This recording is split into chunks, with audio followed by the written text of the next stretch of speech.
I am now going to introduce the stage my colleague and Devex senior reporter, Michael Igoe.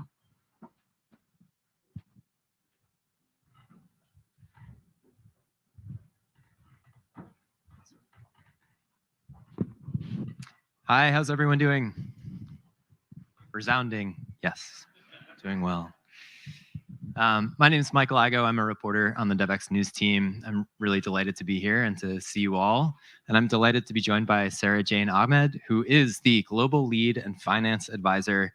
And this is a long one, so I'm looking at my card here, to the Vulnerable Group of 20 Ministers of Finance of the Climate Vulnerable Forum, which basically means that you are at the climate change negotiations, representing some of the most climate vulnerable countries. You're in deep conversations with ministers of finance of those countries to represent their positions and to make sure that they have a seat at the table, as far as I understand. I want to connect the conversation that we're going to have to the bigger conversation here at UNGA this week, which from my perspective has been a really troubling one, about a deepening rift between developing countries, developed countries, a gulf of distrust that seems to be growing between them.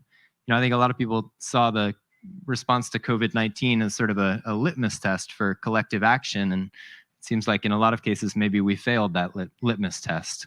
I wonder if you see that trust deficit as well in your conversations with these climate vulnerable finance ministers, and what you think needs to happen here at UNGA, at COP28, to help to start to rebuild some of that trust that's going to be critical to any sort of collective action on climate, frankly, any of the issues that we're talking about. Thanks for your question. So the V20 is now a group of 68 finance ministers representing 1.74 billion people. It's chaired by the government of Ghana, Finance Minister Ken Ofori-Atta. And the key issue really, and the reason for the mistrust is that, or the distrust, is that the climate finance pledges, the promises have not been kept. We all know that. But at the same time, due to the pandemic, the growing debt crisis, food crisis, energy crisis, all these crises hitting at the same time, finance ministers are the risk managers and the investment managers of the countries, and they're facing this risk head on. We're also seeing that there's a lack of liquidity access, and so there's going to be a lot more instability moving into 2024, especially as the V20's repayments will peak in 2024. And we find that in sub-Saharan Africa, 80% of their debt repayments, or the climate finance need, is equivalent to 80% of their debt repayments just for next year alone. And so that's telling you there is no fiscal space. So in addition to a lack of fiscal space, we have we have a lack of climate commitments. Hopefully they hit the 100 billion target by the COP. And then you have a multilateral system that is also lacking resources. So there isn't really much out there, and it feels as if everything is, to each his own or to each her own. And this is pretty dangerous. So what we would need now is to ensure that the multilateral system triples so that we can reach the $1 trillion of financing needed per year to 2030 for developing countries aside from China. And I think what we've heard so far in terms of the roadmap for World Bank reform is something on the order of an additional $5 billion per year in lending capacity, which is nowhere near what you're talking about. So in this, heavily fiscally constrained environment that finance ministers find themselves in, where do you see opportunities to start to unlock climate investment, given the picture that you're painting of really one of sort of terrible choices for a lot of finance ministers around the world?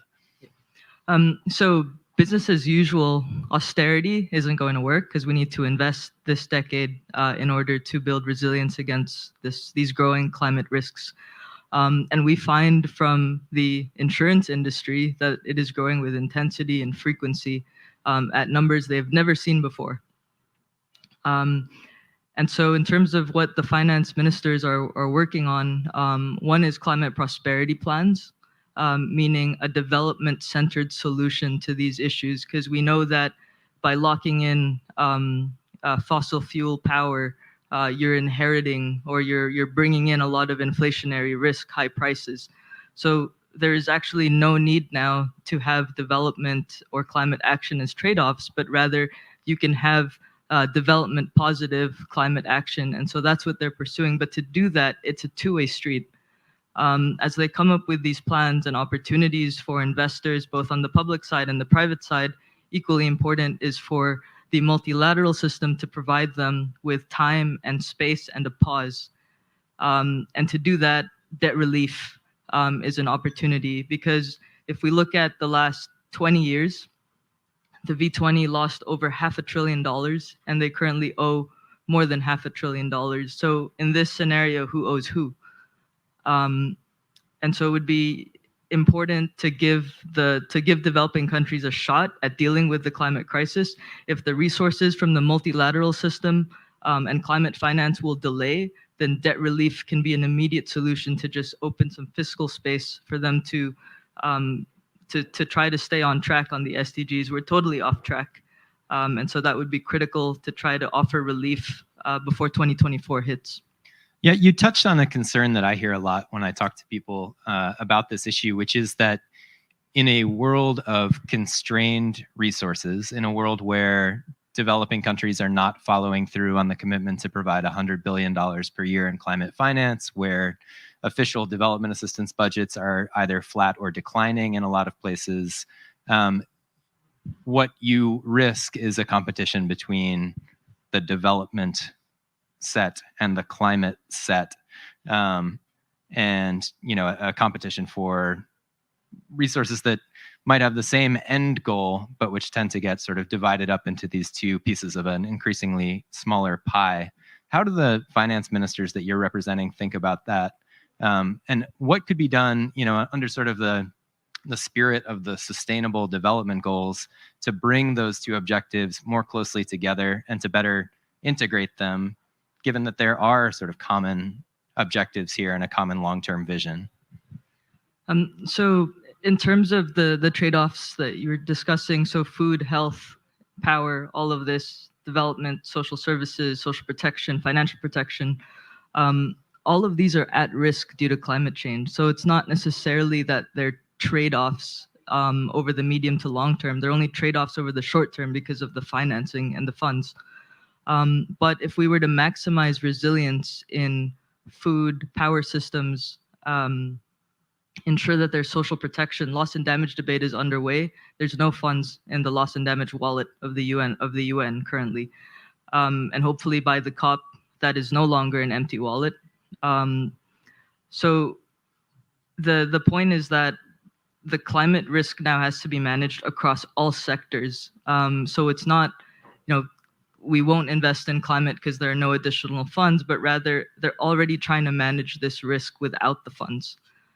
And so the question really isn't non-climate or climate. It's that, can we manage climate with the existing resources we have today? It's no.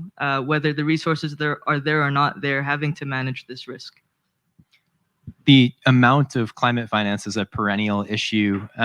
So I think is the sort of effectiveness of climate finance institutions. You mentioned this new loss and damage fund that's still sort of being created and capitalized. If developed countries were to follow through on the $100 billion commitment, are you confident that we have the institutions in place to get that funding to people who need it and can use it in effective ways on effective projects? So the $100 billion is nowhere near enough for the crisis, but it is a trust-building exercise that desperately needs to happen. In terms of the institutions we have today, given the pandemic, we see that when a physical shock strikes, no institution is ready. There was a scramble. And climate change is also a physical shock, and we know that the solutions we have today are to deal with financial shocks. But COVID was a good reminder of what physical shocks entail, which means that it needs more multilateral support. It's a global effort. It's not something that can be solved by austerity or other types of financial solutions. Because the crisis or the issue comes from something physical, something outside the financial system, but it impacts it. And so all in all, I think the institutions are not ready, but they are aware of it. They know that they're not ready. We see the World Bank reform starting. We see multilateral development banks. I think they met today to discuss how they could deal and support with bringing resources and solutions to deal with losses and damages. So I think there's hope that with economic cooperation, we can get through this, but it also means that we have to all dig deep, especially the G7 and G20 countries, triple multilateral development bank capacity, and also make good on the 100 billion by the COP. Let's end there with a little bit of hope and a call to action. Sara, thanks so much.